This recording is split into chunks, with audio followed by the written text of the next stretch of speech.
Hello বন্ধুরা, আমি আজকে আপনাদেরকে শেখাবো টাটা প্লে বা টাটা স্কাই ডিশের এলএমবি স্ক্রু অ্যাঙ্গেল কীভাবে নিজে বাড়িতে সেটিং করবেন কোনো টেকনিশিয়ান ছাড়াই। চলুন বন্ধুরা, ভিডিও শুরু করি।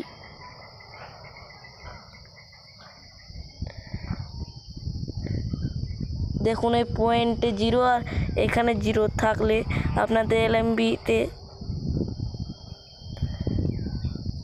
তাহলে টাটা প্লে ডিশের screw angle LMB screw angle -15।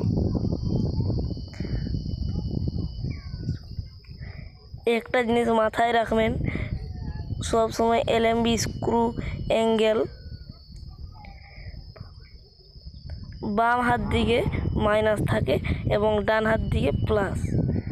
চলুন আমি আপনাদেরকে দেখিয়ে দিচ্ছি এলএমবি স্ক্রু অ্যাঙ্গেল টাটা প্লের -15।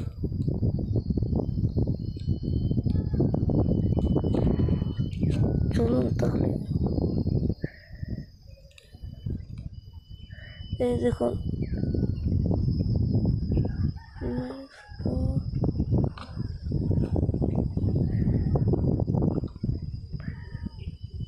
এ দেখুন এক একটা রেখা 5 পয়েন্ট করে।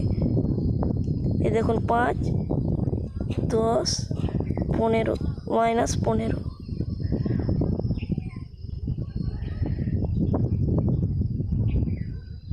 -15 দেখে নিন, -15।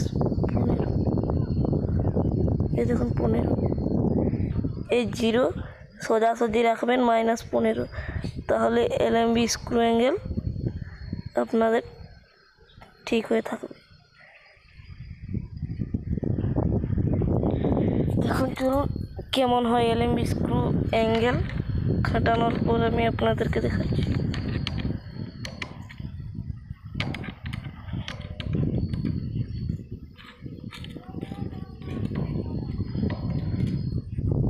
এই দেখুন টাইট করার পর কিছুটা এরকম থাকবে, কিছুটা এদিকে একটু বেঁকে থাকবে। এটাই টাটা প্লে ডিশের স্ক্রু অ্যাঙ্গেল। আবার একটি পরের নতুন ভিডিওতে আপনাদের সঙ্গে শেয়ার করতে চলেছি খুব তাড়াতাড়ি।